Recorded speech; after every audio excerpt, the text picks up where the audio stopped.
So check this out. She's the woman who turned pure rage into power, the player who hits the ball so hard it sounds like thunder, and the athlete who rose from the shadows of doubt to stand among tennis's elite.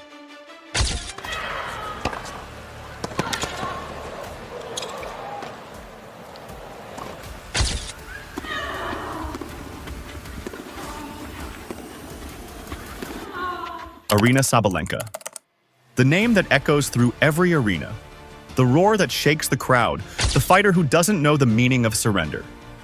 But before she was a Grand Slam champion, before the world saw her scream with triumph under the New York lights, she was just a kid from Minsk, a girl with no racket in her hand and no idea that tennis would one day become her destiny. Aryna was born on May 5, 1998, in Minsk, Belarus. Her father, Sergei Sabalenka, was a former ice hockey player, big, strong, competitive. He wasn't a tennis guy, but he recognized something in his daughter. That fire, that raw aggression, that love for competition. Her mother would later say that Aryna was never quiet, never calm. She was the kind of kid who couldn't sit still, always looking for a challenge. And it was by pure chance that she even picked up a racket. One day, when she was still just a little girl, her father was driving past a tennis court and decided to stop. He took Aryna out of the car, handed her a racket, and said, "Try it." That single decision changed everything. The tiger was born. From that moment, it was like something clicked.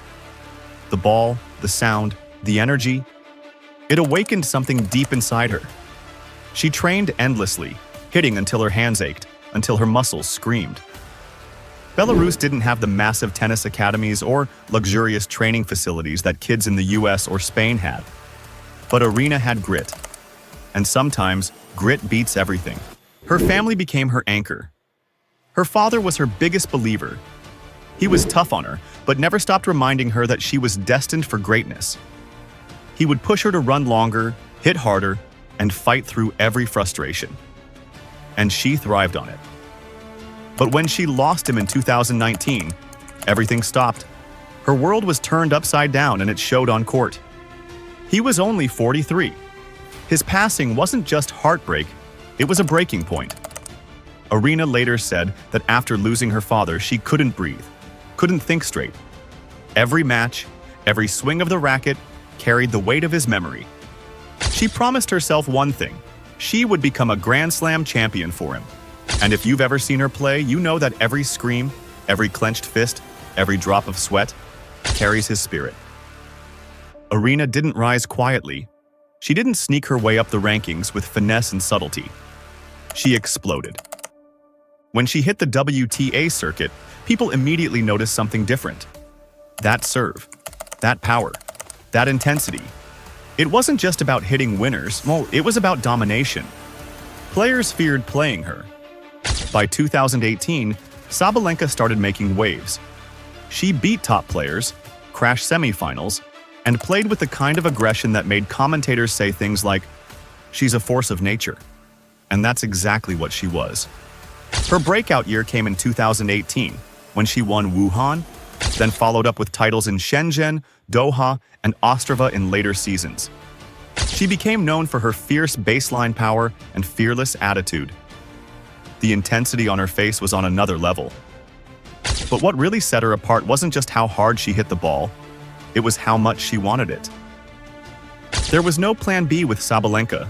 It was hit or miss, live or die. For every big win, there was an equally crushing loss.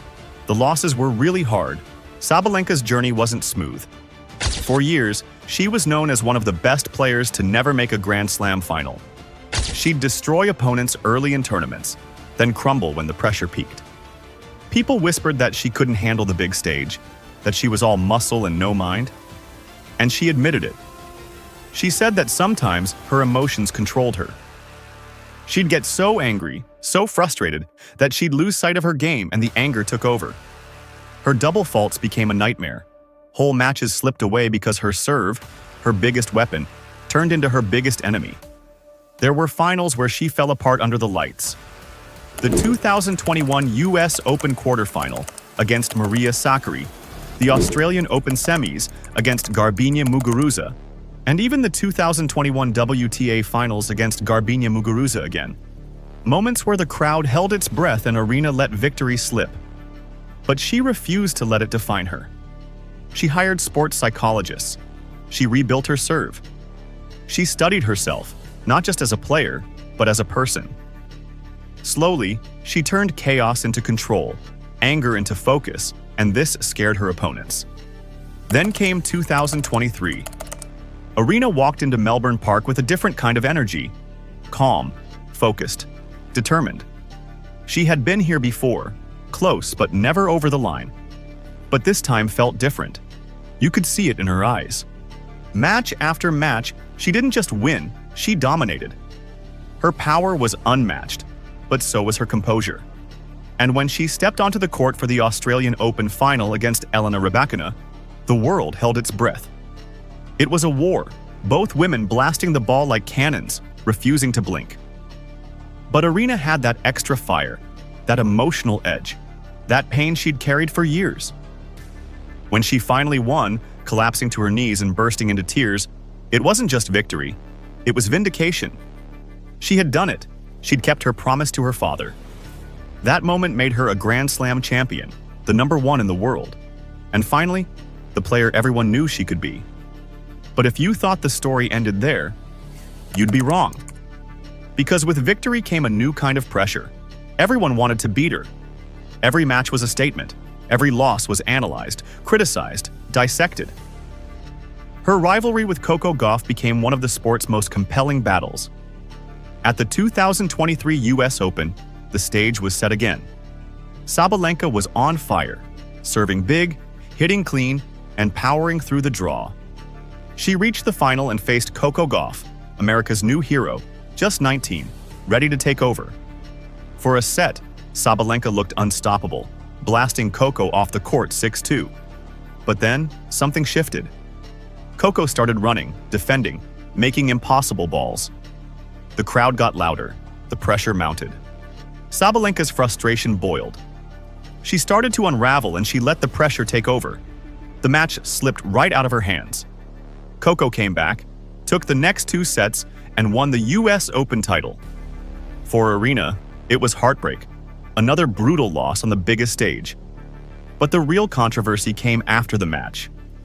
When Sabalenka sat down in that press conference, she was emotional, raw, honest, still shaking. And when asked about the crowd and the match, she said something that set off a storm. She mentioned that the atmosphere had felt overwhelming, that the energy in the stadium had worked against her. Some reporters spun it as bitterness, others called it honesty. But that's Aryna. She doesn't fake things. She doesn't hide behind polite answers. She said what she felt, even if it wasn't popular. Later, she was seen backstage smashing her racket in frustration, a moment caught on camera that went viral within minutes. The internet called her angry, emotional, unstable. But what they didn't see was the pain behind it. For Sabalenka, that wasn't just another loss. It was a wound reopening, a reminder of all those years when she'd fallen short. And yet, the next day, she was already training again. That's who she is. She feels deeply, but she never stays down. Another big rival for Aryna is Iga Świątek. The press loved pitting them against each other. From the moment they met on tour, there was tension, not personal, but competitive. 2 power hitters, 2 rising stars, 2 women destined to define a generation. Their clashes are almost cinematic. Long rallies, relentless aggression, and mental warfare that pushes both players to their limits.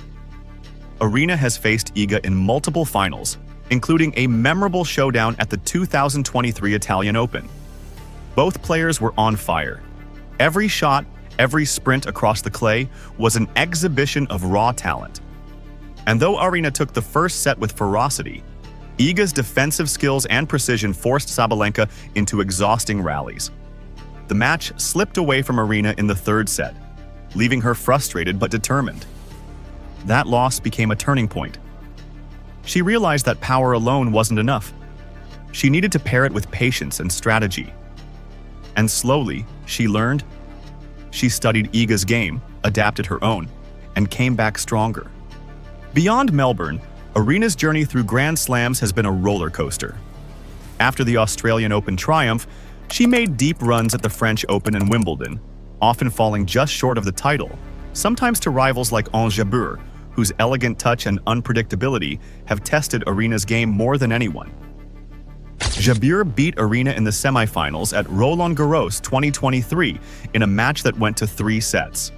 Aryna smashed her fists on the clay in frustration, but later said that Ons had forced her to become a better player. Each heartbreak became fuel. Each final loss was a lesson, and each victory felt like a personal victory over doubt itself. The 2023 US Open final against Coco Gauff may have stung, but it didn't break her. Aryna came back in 2024, winning the Abu Dhabi tournament, then adding another 5 titles, proving she had learned how to harness her intensity and focus under pressure. Even off the court, Aryna is fascinating. You notice the tiger tattoo on her left forearm, a fierce, striking mark that seems to roar with her every movement. She got it as a teenager, a symbol of strength, fearlessness, and untamed energy, the perfect mirror for her personality. But there's more to her than just raw power. She spent time studying sports science and psychology, fascinated by what makes athletes tick, including herself. And her routines? They're not what you'd expect. Before every match, she pops in her headphones and blasts rock music, not to pump herself up, but almost the opposite. The chaos of the music seems to center her, focus her energy, drown out distractions. Even so, there are moments of vulnerability that remind you she's human. She's terrified of flying, a fear that follows her on half the tournaments she plays. But she faces it anyway, hopping plane after plane, traveling across the globe, chasing titles, living the life of a champion despite the fear gnawing at her the whole way. All of these pieces, the tattoo, the study of the mind, the music, the fear of flying, they make Aryna who she is, a complex, driven, and unbreakable athlete. Aryna isn't done, not even close. She's one of those athletes who seems to get better every year, sharper, wiser, tougher. She's turned pain into passion, mistakes into motivation, criticism into fuel. She's built a legacy not just of power, but of perseverance. When people talk about the next generation of tennis, her name isn't just in the conversation, it's in bold. She's proof that greatness isn't about being perfect. It's about refusing to break when the world expects you to. So when you watch Aryna Sabalenka step onto the court, with that fierce stare, that thundering serve, that roar, and that never-say-die attitude, remember where she came from. A little girl from Minsk, holding a racket for the first time. A daughter carrying her father's dream. A fighter who learned that strength isn't the absence of struggle. It's the ability to rise through it. Because in the end, Aryna Sabalenka isn't just one of the most powerful hitters in tennis. She's one of its most powerful stories. And if there's one thing we've learned about her, it's that every time she falls, she gets up stronger. Aryna has won 21 WTA Tour-level singles titles, including 4 majors, 2 each at the Australian Open and the US Open. Her journey isn't just about winning titles, it's about proving, to herself, to her father, to the world, that she was never meant to be ordinary. And that's what makes Aryna Sabalenka unforgettable.